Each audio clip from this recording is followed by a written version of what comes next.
Hey guys, coming at you with another great game of King's Conflict here between the Mage King and the Warrior King. This is an interesting matchup because this Warrior King's deck is focused on morphing the battlefield and using golems to use that terrain to his advantage, while the Mage King uses a bunch of elementals, and that is an interesting play on the terrain as well. So let's get into it. So we're going to start with the blue player's turn here, and he's going to choose between moving up and placing mermen in his own river, or moving to the right and placing the town forward in his main plains. And the reason he moves right and places the town is that it will generate 5 gold every turn for the remainder of the game as long as it remains in play, and that's going to help out his economy. Now watch closely as the red player starts his first turn. This is one of the best gambits you may ever see in King's Conflict. He burned the Frost Mage, summoned the Archmage, he plays a water elemental, and finally an air elemental. If that's not a powerful roster, I don't know what is. So the blue player here is going to move his king up and then place that merman in his river. So that's territory restricted, but it's at least better than having no servants at all. So the red player here has only 16 gold and no lit fire, so he's not going to be playing a lot of cards, but he has the opportunity to move around at least. He's going to move his air elemental through those mountains because the air elemental is not limited to any terrain like most cards are. It's able to occupy those mountains just like that. And he's going to shuffle a couple of more units around as well, just pushing forward for terrain domination. And lastly, he'll summon the lesser fire elemental on that road. That's a very effective fire unit as long as it doesn't have an ice mage in the same region. So the blue king just drew a men-at-arms card, and men-at-arms are a great kind of vanilla workhorse unit for the warrior king. He's going to choose between placing that north on the road or placing it farther south next to his king. And the reason he goes with placing it south is that if it were north, he could be overwhelmed by all those mages. But in the south, he'll be able to move to those forests on the right and hopefully place the Oaken Hearts and prevent the opponent from coming in and thrashing him early game. So the red player here is staring at 20 gold, and now he just got 25 more by burning the Lightning Wielder. And he plays Trumpets of Doom. What a great card when your hand is empty. Draws 4 cards at once. He stole 1 from the blue pile because he only had 3 cards of the 3 attack types in his deck. The 4th came out of the blue deck. So the blue player just drew a mountain giant. He wants to summon that right away, so he's going to burn this battle mask so he has enough gold and place that right above his merman in his own mountains region there. That's going to pressure his opponent and prevent him from just flooding in and taking over the map on his own side before he has a chance to react.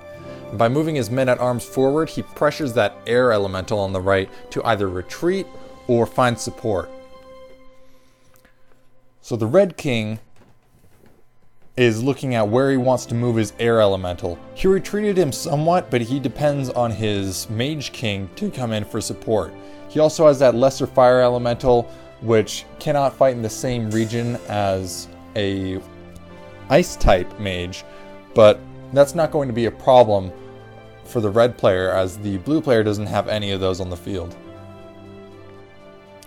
So the blue player is going to move forward and punish that air elemental for not retreating far enough. He's also going to come in and support his blue unit by moving the mountain giants there. That basically tells the red player that if the expensive Archmage he has doesn't get out of dodge, he's going to be in serious risk. So the red player is looking at 37 gold, has a lit fire once more. 37 gold is substantial for the Mage King.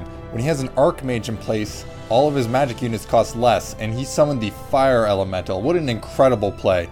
6 attack and 6 health, that's one of the most beastly cards in the game. The Fire Elemental's caveat is that he will attack even allied units, so he's going to move his units far away where they're not going to be killed. So at this point, the blue player is looking at the big Juju in his hand, and he sees some prime targets on the road there. The big Juju will change the terrain type from road to mountains. Boom! Perfect hit. Each of those units had a 50-50 chance to move to an adjacent tile and escape when the mountains arrived, but neither of them did. That was very lucky for the blue player and an incredible game-changing move.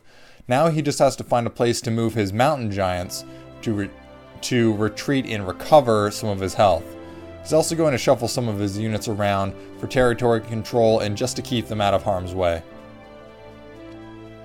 He's going to move the men-at-arms instead of onto the road so he can prevent the opponent from taking it. He's going to move him back into the forest. He doesn't want the opponent to take him out in the next turn or to be baited towards the left. He actually wants to bait him towards attacking on the right where that mountain giant is.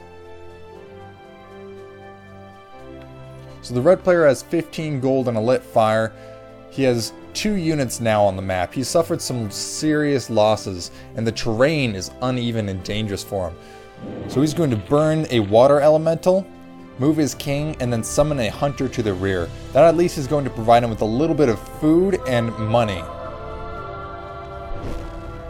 So he attacked the mountain giant there, but the mountain giant heals before combat. So most likely the red player thought that he would defeat the mountain giant on that turn, but instead he was allowed to survive with 2 health.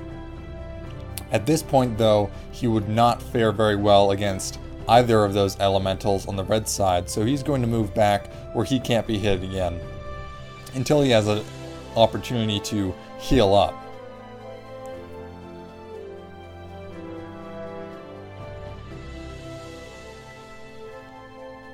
The blue player is also going to place this unit in his own forest so he can move his soldier forward and just get a little bit more territory control. He needs to start generating as much gold as possible because he has some expensive cards. He plays the Juju Master on the road there, and that's going to start generating Juju cards every turn.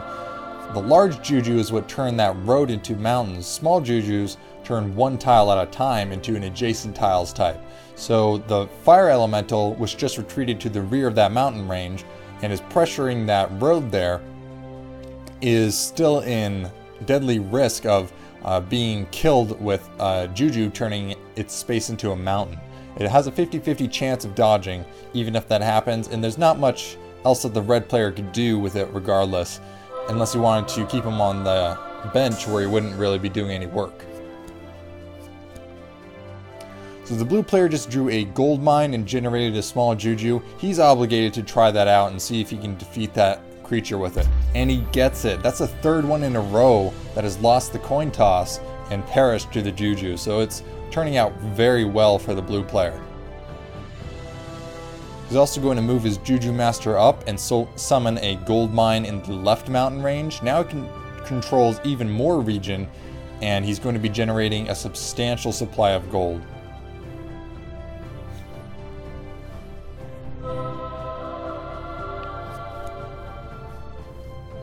So the red player is looking at 43 gold.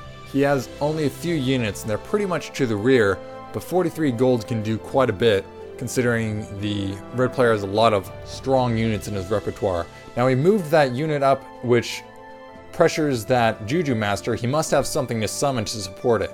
It's a Tower of Flame, but he summons it to the rear. That was a deadly mistake because his hunter now will fall victim to the Juju Master on the next turn. Fire attacks faster than ranged does, and it's going to overcome his unit without any effort.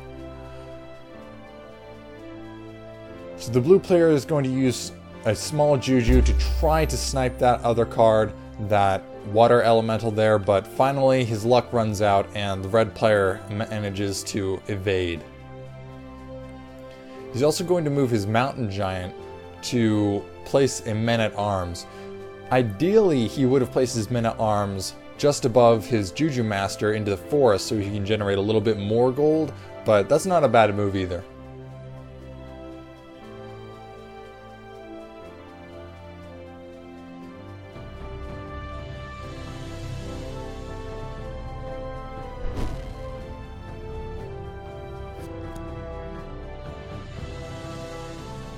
So the red player now has 20 gold.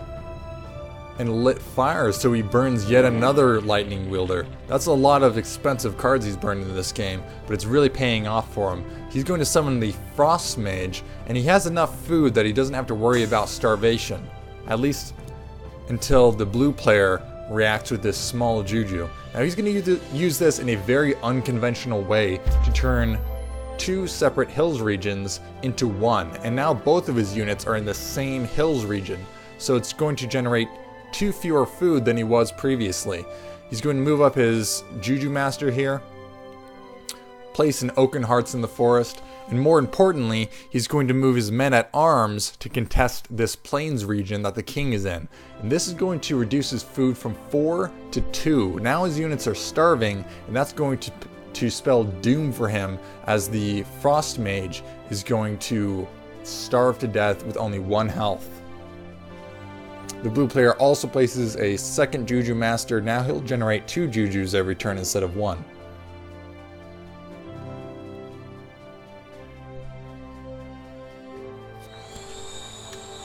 Oh, that starvation is painful right now.